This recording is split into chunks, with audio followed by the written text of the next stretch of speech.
YCP ఘోర పరాజయంతో ఇక పార్టీని పూర్తిగా భూస్థాపితం చేయడానికి టీడీపీ పక్కా స్కెచ్ గీస్తుందని భావించారు. అయితే అసలు వైసీపీని పూర్తిగా పట్టించుకోవడమే మానేసింది తెలుగుదేశం పార్టీ. అసెంబ్లీలో ప్రతిపక్ష హోదా కూడా లేకపోయినా ఆ పార్టీని పూర్తిగా లైట్ తీసుకుంటుంది. ఆఖరికి వైసీపీ నేతలు పార్టీ మారడానికి సిద్ధమవుతున్నా తలుపులు తెరవడం లేదట. ఆ పార్టీ నుంచి పేరున్న నేతను ఒక్కరినంటే ఒక్కరిని చేర్చుకోవడానికి కూడా టీడీపీ ఇష్టపడడం లేదు. అసలు దాని వెనుకున్న స్కెచ్ ఏంటి? చేరికల వ్యవహారాలపై టీడీపీలో చక్రం తిప్పుతుందెవరు?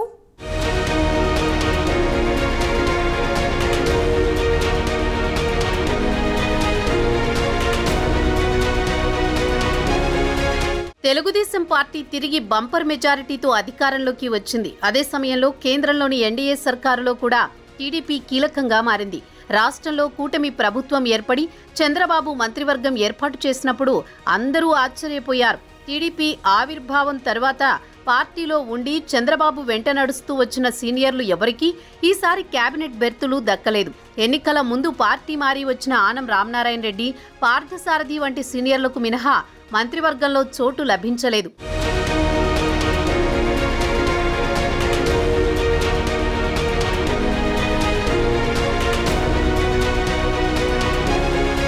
దాంతో పార్టీ భవిష్యత్తు అవసరాల కోసమే చంద్రబాబు కేబినెట్ మెంబర్స్ ని సెలెక్ట్ చేశారన్న అభిప్రాయం వ్యక్తమైంది. లోకేష్ మార్క్ కేబినెట్ అన్న టాక్ కూడా వినిపించింది. ఈసారి నారా లోకేష్ వంటి యువ నాయకత్వం అందుబాటులోకి వచ్చింది. దాంతో టీడీపీ మరిన్ని కాలాల పాటు ఏపీ రాజకీయాల్లో కీలక భూమిక పోషించడం ఖాయమన్న అభిప్రాయం వ్యక్తమైంది. దానికి తగ్గట్టే టీడీపీ సీనియర్లలో కూడా ఎలాంటి అసంతృప్తి కనిపించకపోవడం గమనార్హం.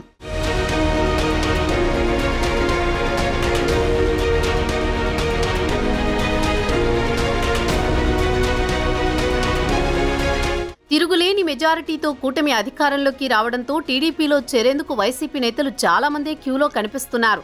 మాజీ మంత్రి గంటా శ్రీనివాసరావు తాము గేట్లు తెరిస్తే వైసీపీ గల్లంతు కావడం ఖాయమని ఇప్పటికే ప్రకటించారు. ఆ పరిస్థితి నిజంగానే కనిపిస్తోంది. ఇప్పటికే అన్ని జిల్లాల్లో పైనుంచి కింది స్థాయి వరకు వైసీపీ నేతలు టీడీపీ జనసేనలో చేరడానికి రాయబారాలు నడుపుతున్నారు. అయితే గతంలోలా టీడీపీ తలుపులు వారికి తెరుచుకునే పరిస్థితి లేదంటున్నారు.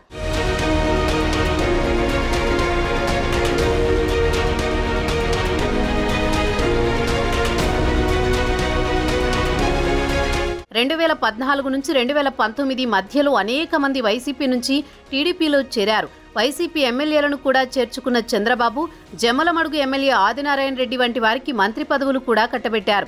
ఆ వలస నేతలతో కొన్ని చోట్ల వైసీపీ వారి డామినేషన్ పెరిగి టీడీపీ నేతలు డమ్మీలుగా మిగిలిపోవలసి వచ్చిందంటారు.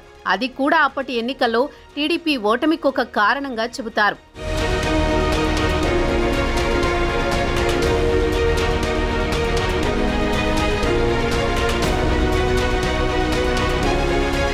ఈసారి కూడా అలాగే అవుతుందని అనుకున్నా టీడీపీలో చేరికలకు పెద్ద బ్రేకే పడినట్టు కనిపిస్తోంది.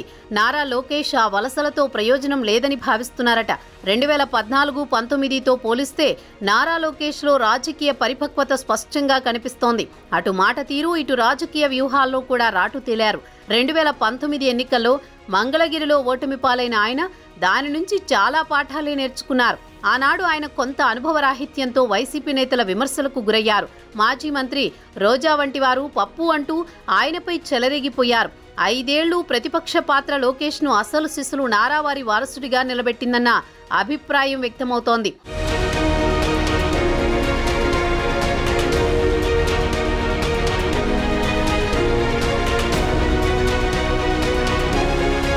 ముఖ్యంగా యువగలం పాదయాత్ర లోకేష్లో పొలిటికల్ పరిణితిని పెంచింది. అందుకే లోకేష్ మంత్రిగా కీలకంగా ఉన్నా తన పని తాను చేసుకుంటూ పోతున్నారు. పూర్తిగా లో ప్రొఫైల్ మెయింటైన్ చేస్తున్నారు. ఎక్కడ ఆయన బయటకు అనవసర కామెంట్స్ చేయడం లేదు. ప్రజా సమస్యల మీద దృష్టి పెడుతున్నారు. మంగళగిరిలో ఉంటే ఉదయాన్నే తన నివాసం వద్ద ప్రజా దర్బార్ నిర్వహిస్తున్నారు.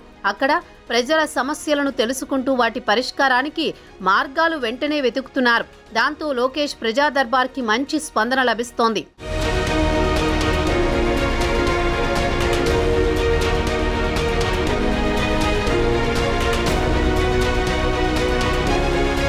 అలాగే శాఖాపరంగా పట్టుని పెంచుకుంటున్నారు.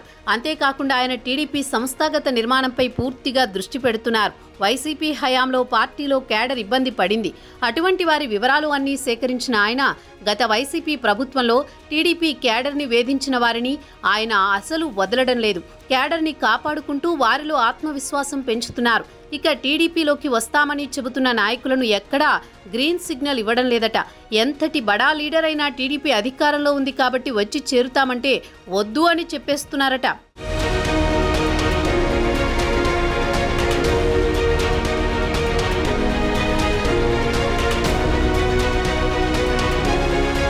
పార్టీలో చేరే ఉద్దేశంలో అపాయింట్మెంట్లు అడుగుతున్న వారిని కూడా కలవడానికి ఇష్టపడడం లేదట. 2029 నాటికి టీడీపీ యూత్ బ్రాండ్ వేసే ఆలోచనలో ఉన్నారట ఆయన.